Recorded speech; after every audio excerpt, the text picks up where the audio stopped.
L'alcool a détruit la vie de certaines des plus grandes stars d'Hollywood. Regardez comment nous dévoilons les histoires choquantes et tristes d'acteurs dont les luttes contre l'alcool ont conduit à des fins tragiques. Ryan Dunn. Ryan Dunn a connu une fin déchirante lors d'une nuit sombre en 2011. L'alcool est devenu le méchant silencieux de sa mort tragique. Ryan conduisait sa Porsche avec son ami Zach Hartwell après une nuit de beuverie. Son taux d'alcoolémie était de 0,196%, plus de 2 fois la limite légale. Ajoutant au danger, sa voiture roulait entre 132 et 140 miles par heure lorsqu'elle a perdu le contrôle. La Porsche a traversé une barrière de sécurité, s'est envolée dans un ravin et a pris feu, tuant Ryan et Zach sur le coup.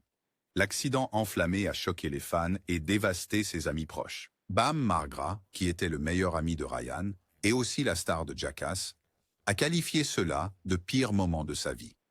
Ryan avait tellement de talent, tellement d'avenir. Ce n'est pas juste, a partagé Bam, le cœur brisé. Cette tragédie n'était pas simplement un accident. C'était un rappel brutal de la façon dont l'alcool peut ruiner des vies en un instant. La vie incroyable de Ryan était remplie d'aventures audacieuses et de rires sans fin, se terminant d'une des manières les plus horrifiantes imaginables. C'était à cause d'un mélange mortel d'alcool et de vitesse imprudente. Oliver Reed. Oliver Reed, qui était un acteur célèbre connu pour ses grands rôles et ses habitudes de boisson encore plus grandes, est décédé en 1999 à l'âge de 61 ans. Il était à Malte pour tourner son dernier film, Gladiator, que beaucoup croyaient être son grand retour. Par un après-midi apparemment normal, Oliver est allé dans un bar appelé The Pub avec sa femme, des amis et des membres de l'équipe. Comme d'habitude, il a beaucoup bu. Mais cette fois-ci, cela a eu des conséquences mortelles. Vers 2h30 de l'après-midi, il s'est soudain effondré. Ses amis ont essayé de l'aider en lui prodiguant un massage cardiaque. Mais cela n'a pas suffi. Une ambulance est arrivée rapidement, mais Oliver est mort en route pour l'hôpital. Sa mort a choqué tous ceux qui le connaissaient. Glenda Jackson, qui a joué avec lui dans Women in Love, a dit qu'il était complètement professionnel et qu'il est probablement décédé de la manière qu'il aurait choisi. Le réalisateur Michael Winner, qui avait travaillé avec Oliver pendant des années, l'a qualifié de parfait gentleman et d'homme gentil et sensible derrière l'image sauvage souvent montrée par les médias. Seulement 2 jours avant sa mort, Oliver avait parlé avec des amis et semblait heureux et sobre. Son décès fut soudain et déchirant. Une fin triste pour un acteur talentueux dont la vie a souvent été éclipsée par son amour pour l'alcool. Gig Young. Gig Young était une star d'Hollywood qui semblait tout avoir. Du talent, du charme et un Oscar pour son rôle dans « On achève bien les chevaux », non? Mais en coulisses, l'alcool ruinait sa vie. Son addiction provoquait un comportement erratique, des sautes d'humeur et de profondes luttes mentales, rendant difficile pour lui de rester stable, tant personnellement que professionnellement. À mesure que sa consommation d'alcool s'aggravait, elle commençait à affecter sa carrière. Les réalisateurs et producteurs le trouvaient peu fiable et ses opportunités autrefois brillantes commençaient à s'évanouir. Dans sa vie personnelle, l'alcool alimentait sa colère et son instabilité, entraînant l'effondrement de ses mariages. Au moment où il entamait son 5e mariage, sa dépendance avait pris le dessus. En 1978, après 3 semaines de mariage avec Kim Schmidt, la lutte de Gig Young contre l'alcool et la santé mentale a atteint une fin horrible. Il a tiré et tué Kim dans leur appartement de Manhattan avant de se suicider. Sa mort tragique a été un rappel dévastateur de la façon dont la dépendance à l'alcool peut détruire non seulement une carrière, mais aussi une vie. William Holden. William Holden, qui était un acteur hollywoodien renommé, a joué dans des films comme Boulevard du Crépuscule et Stalag Dick 7, a connu une fin tragique et déchirante influencée par sa longue lutte contre l'alcoolisme. Le 12 novembre 1981, Holden, connu pour son charme et son charisme à l'écran, avait bu dans son appartement de Santa Monica plus tôt dans la soirée. Après une nuit d'alcool, il a glissé et est tombé, se cognant la tête et provoquant une grave lacération à son front. Initialement, Holden était conscient, mais désorienté. Son état d'ébriété altérait son jugement, l'empêchant de saisir pleinement la gravité de sa blessure. Il est resté éveillé environ 30 minutes après la chute, mais n'a pas lancé d'appel de détresse, peut-être à cause de la confusion ou de son incapacité à reconnaître le danger auquel il faisait face. L'alcool a probablement engourdi sa douleur et obscurci son jugement, le rendant incapable d'agir efficacement pour demander de l'aide médicale. Alors que le saignement continuait et que la blessure devenait de plus en plus sérieuse, Holden a finalement perdu connaissance. Son corps n'a été découvert que 4 jours plus tard, lorsqu'un ami est venu prendre de ses nouvelles. À ce moment-là, c'était trop tard. Il avait succombé à des hémorragies internes causées par sa blessure à la tête non traitée. Chris Farley. Que se passe-t-il lorsque la dépendance devient incontrôlable et éclipse même les étoiles les plus brillantes? Pour Chris Farley, un comédien adoré dont l'humour pouvait illuminer n'importe quelle pièce, ce fut une fin tragique, entraînée par l'alcool et la drogue. Chris Farley était l'un des comédiens les plus drôles de son époque, connu pour ses pitreries sauvages et ses personnages inoubliables dans Saturday Night Live et dans des films comme Tommy Boy et Black Sheep. Mais derrière les rires, il luttait contre une grave addiction à l'alcool et aux drogues. Sa mort à 33 ans a été un rappel brutal du pouvoir destructeur de l'addiction. Tout a commencé par une beuverie de 4 jours impliquant alcool, cocaïne et autres drogues. Les fêtes de Farley l'ont conduit d'un club appelé Karma à son appartement, puis à un parcours de bar. La veille de sa mort, il a annulé ses plans pour se faire couper les cheveux et a plutôt passé du temps avec une prostituée à 300 $ l'heure qui était là pour lui fournir de la cocaïne. Elle a dit plus tard qu'il semblait perdu et passait d'une pièce à l'autre, incapable de trouver la paix ou la satisfaction. Le 18 décembre 1997, John, qui était le frère de Chris Farley, l'a trouvé étendu dans l'entrée de son appartement à Chicago. Il n'y avait aucun signe de jeu déloyal ou de drogue dans l'appartement, mais un rapport toxicologique a plus tard confirmé que Farley est mort d'une combinaison mortelle de morphine et de cocaïne. Un speedball, son abus d'alcool et de drogue, combiné avec la frénésie destructrice dans laquelle il était, s'est révélé fatal. John Barrymore, qui était un héros romantique et un acteur de théâtre célèbre à Hollywood, a connu une fin tragique à cause des effets de l'alcool. Né dans une famille théâtrale, Barrymore était connu sous le nom de Grand Profil, pour sa beauté saisissante et sa présence puissante tant sur scène qu'à l'écran. Mais malgré sa célébrité, sa vie était marquée par l'excès, en particulier sa lutte contre l'alcoolisme. Sa mort en 1942 fut une conséquence directe des complications de sa longue lutte contre l'alcoolisme. Né dans une famille théâtrale et autrefois l'un des acteurs les plus célèbres d'Hollywood, sa vie a été entachée par une consommation excessive d'alcool qui a significativement affecté sa santé et sa carrière. Le 29 mai 1942, Barrymore a été trouvé mort dans son appartement à Hollywood. La cause officielle du décès a été déterminée comme étant la cirrhose du foie, une condition causée par un abus chronique d'alcool. Il avait souffert d'une hémorragie interne, ce qui a conduit à sa disparition. Sa consommation excessive d'alcool au fil des années, combinée à la solitude qui accompagne souvent une forte consommation d'alcool, a contribué à sa mort. Vern Troyer, connu pour son rôle de Minimois dans les films Austin Powers, est décédé en avril 2018 à l'âge de 49 ans. Sa mort a été qualifiée de décision fatale par le médecin légiste du comté de Los Angeles, l'intoxication alcoolique étant un facteur significatif. Troyer avait lutté ouvertement contre l'alcoolisme pendant une grande partie de sa vie. Il avait passé les 3 dernières semaines de sa vie dans un hôpital de Los Angeles en raison de problèmes liés à l'alcool. L'autopsie et les tests supplémentaires ont confirmé que la toxicité de l'alcool était la cause du décès, le qualifiant officiellement de décision fatale. Cette fin tragique a suivi des années de lutte publique contre l'addiction et des problèmes de santé associés, y compris une forme de nanisme qui affectait sa croissance. Dans les semaines précédant sa mort, son état s'était particulièrement aggravé. L'abus d'alcool exacerbait ses défis physiques et mentaux. Malgré les tentatives pour traiter son addiction, cela a finalement conduit à sa mort prématurée. Les hommages ont afflué de la part de ses collègues célébrités qui se souvenaient de lui comme une personne gentille et charismatique, dont Carmen Electra et Marlee Matlin, qui l'ont décrit comme ayant un beau sourire avec un cœur attentionné et généreux. Heath Ledger. La mort de Heath Ledger en 2008 a été une perte tragique et prématurée qui a laissé le monde sous le choc. À seulement 28 ans, Ledger semblait tout avoir pour lui, succès, célébrité et reconnaissance critique. Cependant, sa vie personnelle était minée par des luttes, notamment avec l'abus de substances, y compris l'alcool. Ledger luttait contre une insomnie sévère et la dépression, dormant souvent seulement quelques heures. Cette anxiété intense et ce manque de sommeil l'ont poussé à s'automédiquer avec de l'alcool et des médicaments sur ordonnance. Le jour de sa mort, Ledger a été trouvé dans son appartement à New York, allongé inconscient sur le sol. À proximité, il y avait des bouteilles d'alcool vides et divers médicaments prescrits, indiquant un mélange mortel qui a probablement contribué à son overdose accidentelle. Les luttes de Heath Ledger avec l'alcool et les pilules s'étaient aggravées avec le temps, notamment alors qu'il faisait face à la pression de son rôle de Joker dans The Dark Knight, un personnage mentalement épuisant à incarner. Matthew Perry. Matthew Perry, connu pour son rôle emblématique de Chandler Bing dans Friends, a eu une vie marquée par des hauts et des bas, se terminant tragiquement à l'âge de 54 ans. Perry a été trouvé mort à son domicile de Los Angeles, apparemment noyé dans un jacuzzi.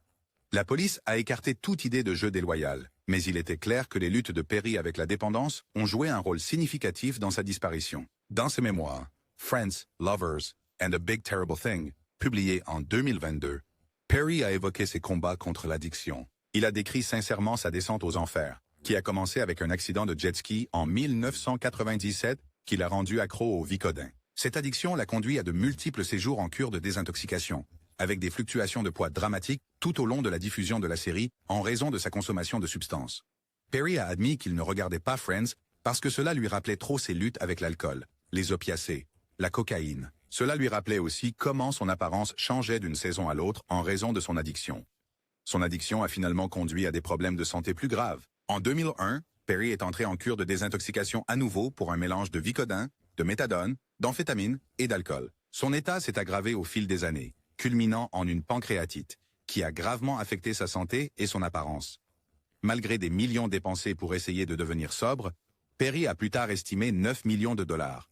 Mais il n'a jamais vraiment échappé aux griffes de l'addiction, et cela a tragiquement mis fin à sa vie dans un jacuzzi chez lui. David Cassidy, l'adoré star de la famille Partridge, a eu une fin tragique après une longue lutte contre l'alcoolisme. En février 2017, lors d'un concert à Agora Hills, Californie, sa santé a commencé à décliner visiblement.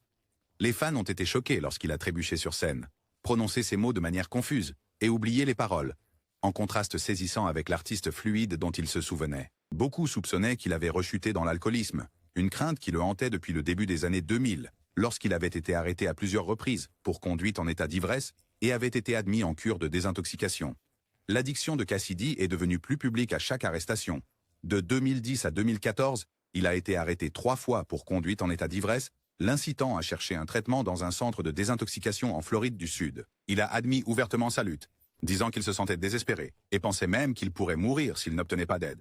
Si je prends un autre verre, je vais mourir. Physiquement, mentalement, émotionnellement, spirituellement. Je suis mort, a avoué Cassidy dans une interview. J'ai ressenti ce soulagement incroyable parce que j'ai arrêté de me mentir à moi-même, a-t-il ajouté, reconnaissant que son addiction avait pris le dessus sur sa vie. Cependant, après quelques mois de sobriété, sa santé a commencé à décliner à nouveau. En novembre 2017, il est mort d'une insuffisance hépatique à l'âge de 67 ans. Bien que la démence ait souvent été évoquée comme un facteur contributif, Cassidy a ensuite admis que c'était en réalité une condition temporaire provoquée par une grave intoxication alcoolique. J'ai une maladie du foie, a avoué Cassidy lors d'un appel téléphonique pour un documentaire, expliquant que ses symptômes semblables à la démence étaient directement liés à sa consommation d'alcool. Je l'ai fait à moi-même, mec, a-t-il confessé, reconnaissant les conséquences de ses années de forte consommation d'alcool. Michael Elphick. Michael Elphick était un acteur très apprécié, surtout connu pour son rôle de Ken Boone dans la populaire série télévisée Boone 1986. Tragiquement, il est décédé à l'âge de 55 ans. Sa mort a été attribuée à des complications liées à sa longue lutte contre la dépendance à l'alcool. La lutte de Michael Elphick avec l'alcool a commencé tôt dans sa carrière et a persisté tout au long de sa vie. Ses habitudes de consommation excessive d'alcool ont souvent entraîné des problèmes de santé, aggravés par des pertes personnelles. La mort de son partenaire de longue date a intensifié son tourment émotionnel et a accentué son addiction. Malgré sa célébrité et son succès, sa vie privée a été marquée par des défis personnels et professionnels, en grande partie à cause de sa lutte contre l'alcool. Au fil des années, Elphick a discuté ouvertement de ses problèmes d'alcool, reconnaissant l'impact que cela avait sur sa vie. Il disait souvent «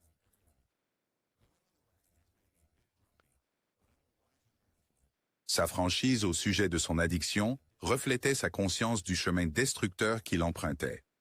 Même lorsque sa vie était incontrôlable, il parvenait à honorer ses engagements professionnels. Il a remarqué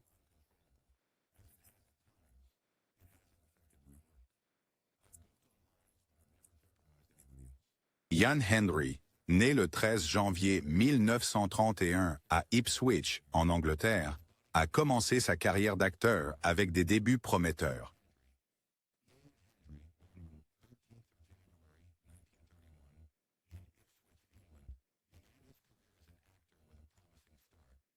Mais elle a été ternie par des luttes personnelles qui ont finalement écourté sa vie. Sa carrière a commencé en beauté avec des rôles dans des séries télévisées comme Police Surgeon 1960 et The Avengers 1961. La mort d'Ian Hendry le soir de Noël 1984 a été une fin tragique pour une vie marquée à la fois par le succès et la lutte. À 53 ans, Hendry a été trouvé par sa fille Corey sur le sol de la salle de bain, couvert de sang. Il avait souffert d'une hémorragie gastro-intestinale, probablement exacerbée par sa longue histoire de forte consommation d'alcool. Sa consommation excessive d'alcool au fil des ans avait affaibli son corps et contribué à son état de santé en déclin. Ces dernières années ont été fortement marquées par une sévère lutte contre l'alcoolisme. Cette lutte a affecté non seulement sa vie personnelle, mais aussi sa santé et sa carrière. La consommation excessive d'alcool a eu des conséquences, entraînant des complications physiques qui ont finalement contribué à sa mort prématurée. Les problèmes d'Hendry avec l'alcool étaient bien connus dans l'industrie et ont eu un impact durable sur son bien-être et sa vie professionnelle. Peter Cook. Peter Cook était un brillant comédien, célèbre pour son esprit vif et son travail révolutionnaire dans la comédie. Né le 17 novembre 1937 à Torquay, en Angleterre, il est devenu célèbre en tant que membre de Beyond the Fringe, un groupe comique qui comprenait également Dudley Moore, Jonathan Miller et Alan Bennett. Le spectacle était extrêmement populaire et a fait de Cook une star. Malgré son succès, Peter Cook a eu des problèmes d'alcool pendant une grande partie de sa vie. Sa consommation d'alcool a causé des problèmes dans ses relations personnelles et professionnelles, surtout avec Dudley Moore. Leur partenariat comique est devenu tendu dans les années 1970 en raison de sa forte consommation d'alcool. Moore a même basé son personnage dans le film Arthur sur le comportement de Peter Cook à cette époque. L'alcool a également affecté la santé et la créativité de Peter Cook. Bien qu'il soit toujours drôle, sa consommation d'alcool éclipsait son travail, et il a commencé à perdre des opportunités dans sa carrière. Même avec ses défis, il continuait à faire rire les gens. Il aimait faire des farces, comme appeler une émission de radio en se faisant passer pour un personnage nommé Sven de Swiss Cottage. Et il n'a jamais perdu son sens de l'humour ingénieux. Peter Cook est décédé le 9 janvier 1995, à l'âge de 57 ans. Il est mort d'une hémorragie gastro-intestinale, liée à ses années de consommation excessive d'alcool. Sa mort a marqué une triste fin pour quelqu'un qui avait apporté tant de rires au monde. Richard Harris. Richard Harris, qui est né le 1er octobre 1930 à Limerick en Irlande, était un acteur et chanteur talentueux, connu pour sa grande personnalité et son amour de la vie. Il a grandi dans une grande famille, étant l'un des 9 enfants, et avait une passion pour le rugby et la littérature. Au cours de sa carrière, il est devenu célèbre pour des rôles tels que le roi Arthur dans Camelot, 1967, et le professeur Dumbledore dans les 2 premiers films Harry Potter. Cependant, sa vie a également été profondément marquée par sa lutte contre l'alcool. Les habitudes de boisson de Harris sont devenues légendaires et parfois perturbatrices. Il partait souvent dans de longues beuveries, y compris un incident célèbre où il a quitté son domicile en Angleterre pour acheter du lait, mais a fini par faire une beuverie de 3 semaines en Irlande. Lorsqu'il est finalement rentré chez lui, il a plaisanté avec sa femme. « Pourquoi n'as-tu pas payé la rançon ?» Il était également connu pour ses amitiés avec d'autres acteurs grands buveurs, tels que Richard Burton et Peter O'Toole. Ensemble, ils se sont fait connaître comme étant sauvages et imprévisibles. Bien que leur camaraderie ait produit de nombreuses histoires, elle a également eu des répercussions sur sa santé au fil des ans. Richard Harris est décédé le 25 octobre 2002, à l'âge de 72 ans, peu avant la première américaine de Harry Potter et la Chambre des Secrets. La cause de la mort de Harris était la maladie de Hodgkin, un type de cancer, mais des années de consommation excessive d'alcool avaient affaibli son corps et ont probablement contribué à sa mauvaise santé. John Cassavetes. John Cassavetes, né à New York en 1929, était un acteur, réalisateur et scénariste talentueux gréco-américain. On l'appelle souvent le père du film indépendant américain parce qu'il faisait ses films à sa manière, sans dépendre des grands studios. Bien que son travail ait été révolutionnaire, sa vie personnelle a eu ses luttes, notamment avec l'alcool. Cassavetes était connu pour sa passion et son intensité, à la fois dans ses films et dans sa vie. Il injectait souvent ses émotions dans son travail, créant des histoires sur des personnes aux prises avec l'amour, douleur et lutte intérieure. Cependant, sa consommation d'alcool est devenue un gros problème au fil des années. L'alcool a joué un rôle important dans sa vie, affectant sa santé et contribuant à sa mort prématurée. Ses luttes avec l'alcool n'étaient pas toujours publiques, mais elles étaient évidentes dans la manière dont il se poussait à bout. Boire était pour lui un moyen de gérer le stress, les émotions et les défis, de créer des films selon ses propres termes. Malheureusement, les conséquences sur son corps sont devenues trop lourdes. Cassavetes est décédé en 1989 à l'âge de 59 ans à cause d'une cirrhose du foie, une maladie causée par une consommation excessive d'alcool sur le long terme. W.C. Fields.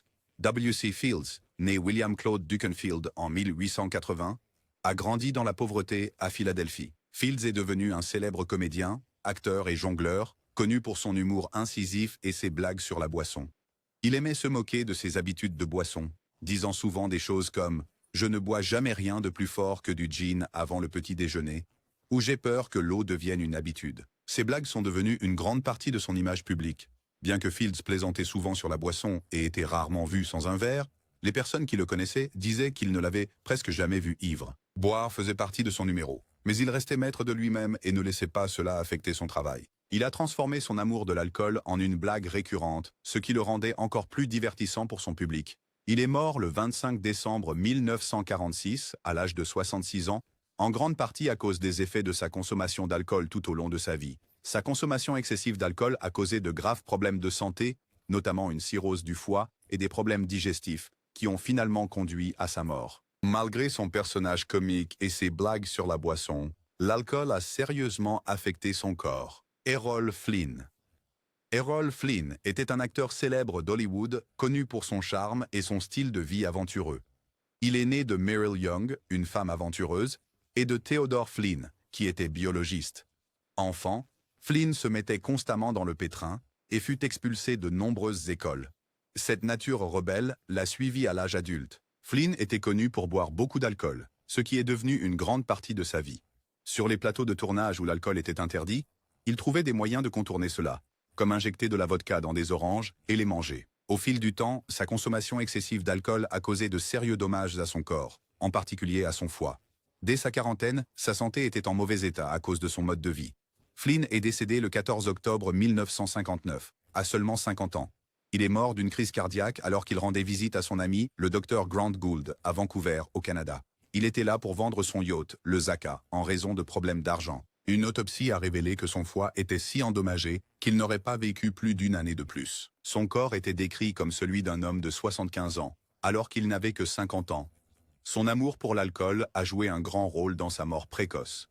Malgré cela, il a dit un jour « J'ai eu énormément de plaisir et j'ai apprécié chaque minute », montrant qu'il vivait selon ses propres désirs, malgré tous les risques. Montgomery Clift. Montgomery Clift, souvent appelé Monty, est né le 17 octobre 1920 à Omaha, Nebraska. Il est devenu l'un des acteurs les plus talentueux et admirés à Hollywood, connu pour ses performances émouvantes et réalistes. Mais sa vie était remplie de luttes, notamment avec l'alcool et des problèmes de santé. En 1956, Monty a eu un terrible accident de voiture qui a changé sa vie à jamais. Son visage a été grièvement blessé et il a dû être reconstruit par chirurgie. Des amis comme Rock Hudson et Kevin McCarthy l'ont protégé des photographes ce soir-là, assurant sa vie privée. Bien qu'il soit retourné à agir après l'accident, Monty n'était jamais le même. La douleur de ses blessures et ses luttes émotionnelles l'ont conduit à l'alcool et aux pilules, y compris l'hydrate de chloral, un puissant sédatif. Sa consommation excessive d'alcool et de pilules s'est aggravée au fil des ans. Sur les plateaux de tournage, il avait du mal à suivre le travail à cause de sa santé. Pendant le tournage de Freud en 1962, ses problèmes de santé ont provoqué des retards, et le studio l'a même poursuivi en justice. Malgré cela, le film a connu un grand succès, et Monty a remporté un règlement au tribunal. Montgomery Clift est décédé le 23 juillet 1966, à l'âge de 45 ans. Il est mort dans son appartement de New York d'une crise cardiaque. Ses années de consommation d'alcool et de pilules ont affecté son corps, contribuant à sa mort précoce. Bela Lugosi. Bela Lugosi est né le 20 octobre 1882 en Hongrie. Il est devenu célèbre pour son rôle de comte Dracula dans le film Dracula de 1931, qui a fait de lui une star. Mais malgré sa célébrité, sa vie était remplie de luttes, en particulier avec l'alcool. Après Dracula, Bela Lugosi est devenu une figure populaire, mais il a également fait face à des problèmes personnels. Il s'est marié plusieurs fois et a eu des difficultés financières.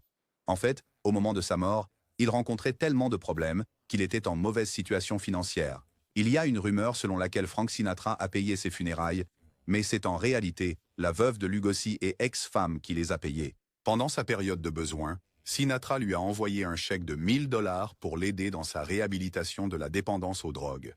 Lugosi était également connu pour son Lutte contre l'alcool. Il buvait beaucoup, ce qui a affecté sa carrière et sa vie personnelle.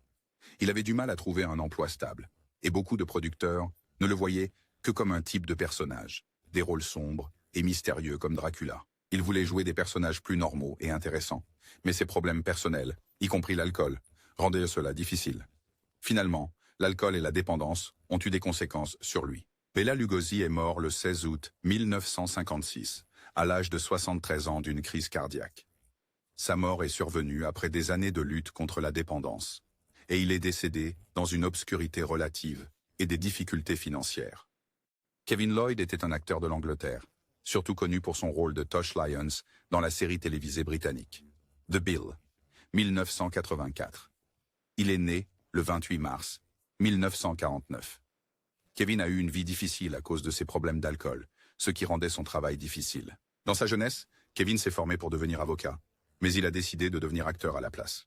Il est devenu un acteur de télévision bien connu, mais son addiction à l'alcool a pris le contrôle de sa vie.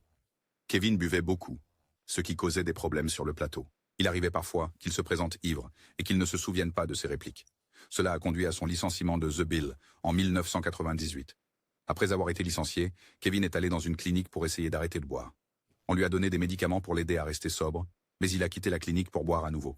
Quand il est retourné à la clinique, il était ivre. Cette nuit-là, Kevin s'est endormi et s'est tragiquement étouffé avec son vomi. Il est décédé le 2 mai 1998, à l'âge de 49 ans. Sa lutte contre l'alcool est ce qui a conduit à sa mort. Lon Chaney Jr. Lon Chaney Jr., né le 10 février 1906, était un acteur célèbre, surtout connu pour avoir joué des monstres dans d'anciens films d'horreur. Il était le fils de Lon Chaney, une légende du cinéma muet. Malgré son succès, Lon Chaney Jr. a eu des difficultés personnelles, notamment avec l'alcool, ce qui a affecté sa carrière et sa santé. Lon Jr. a commencé à jouer grâce à la célébrité de son père, mais il avait toujours l'impression de vivre dans l'ombre de celui-ci. Il est devenu bien connu pour jouer des rôles comme le loup-garou, le monstre de Frankenstein et Dracula. Son rôle le plus célèbre était celui de Wolfman, un personnage qu'il a interprété avec beaucoup d'émotion, montrant la douleur d'être un monstre. Mais en coulisses, Lon avait une vie difficile. Il buvait beaucoup, ce qui causait de nombreux problèmes. L'alcool affectait son travail, rendant difficile pour lui de garder des emplois et de tourner des films en vieillissant. Cela affectait également gravement sa santé. Il a développé un cancer de la gorge, et sa voix est devenue faible. Il essayait de l'expliquer en disant que c'était à cause des grognements qu'il faisait aux enfants à Halloween, mais la véritable cause était son alcoolisme et son tabagisme. Lon Chaney Jr. est mort le 12 juillet 1973, à l'âge de 67 ans. Sa mort a été causée par une insuffisance cardiaque, aggravée par des années de forte consommation d'alcool. Son combat contre l'alcool a raccourci sa vie et mis fin à sa carrière plus tôt qu'il n'aurait dû. Dennis Price. Dennis Price était un acteur britannique célèbre, né en 1915 dans le Berkshire, en Angleterre. Il venait d'une famille riche et importante. Son père était un général de brigade, et Dennis devait rejoindre l'armée ou l'église. Mais Dennis avait d'autres projets. Il voulait être acteur. Il a commencé sur scène à travailler avec des personnes célèbres, comme John Gielgud et Noel Coward, et est ensuite devenu acteur de cinéma. Bien que Dennis ait eu un grand talent, sa vie était pleine de problèmes. L'une de ses plus grandes luttes était avec l'alcool. Il buvait beaucoup, ce qui a causé de graves problèmes de santé et a rendu sa vie plus difficile. En plus de boire, Dennis était accro au jeu. Ses habitudes ont vidé son argent et ruiné ses finances. En 1967, il a dû déclarer faillite. Il devait beaucoup d'argent au gouvernement, plus de 20 000 livres sterling. Pour rembourser ses dettes, il a accepté des rôles dans de très mauvais films, y compris quelques films à petit budget en Espagne. Dennis a également fait face à des luttes émotionnelles. En 1954, il a essayé de mettre fin à ses jours par le gaz dans son appartement à Kensington, Londres. Heureusement, il a survécu, mais ses problèmes ne se sont pas évanouis. À la fin de sa vie, l'alcool avait gravement affecté sa santé. Il y avait même des rumeurs selon lesquelles il souffrait de cirrhose du foie à cause de sa consommation excessive d'alcool. En octobre 1973, Dennis a fait une mauvaise chute chez lui, dans les îles anglo-normandes, et s'est cassé la hanche. Il a été transporté à l'hôpital de Guernesey, mais sa santé s'est dégradée. Le 6 octobre 1973, il est décédé d'une insuffisance cardiaque causée par une blessure à la hanche. Beaucoup de gens pensent que sa consommation d'alcool a affaibli sa santé, conduisant à sa mort. Sterling Hayden. Sterling Hayden était une star de Hollywood qui a vécu une vie pleine de hauts et de bas. Bien qu'il ait connu le succès, Sterling détestait être acteur. Il a un jour affirmé que la plupart de ses films étaient dénués de sens et réalisés uniquement pour l'argent. Ce ressentiment, combiné à ses luttes intérieures, l'a conduit à boire beaucoup. L'alcool est devenu un problème majeur pour Sterling tout au long de sa vie. C'était sa manière de faire face aux exigences d'Hollywood et au stress de la célébrité. Sterling avait aussi une vie personnelle chaotique. Il a épousé Betty Ann DeNoon 3 fois, et leur relation était remplie de disputes et d'une amère bataille pour la garde de leurs 4 enfants. Ces problèmes financiers ont empiré les choses. Il devait beaucoup d'argent au gouvernement en impôts, ce qui l'a forcé à vivre à l'étranger pendant un certain temps pour éviter d'être arrêté. Cela lui a même coûté un rôle dans Les Dents de la Mer, sorti en 1975, où il était le premier choix pour jouer Quint. En vieillissant, la santé de Sterling a commencé à se détériorer, en partie à cause d'années de consommation excessive d'alcool. Il est décédé le 23 mai 1986 à Sausalito, Californie, des suites d'une consommation excessive d'alcool qui a entraîné un cancer de la prostate.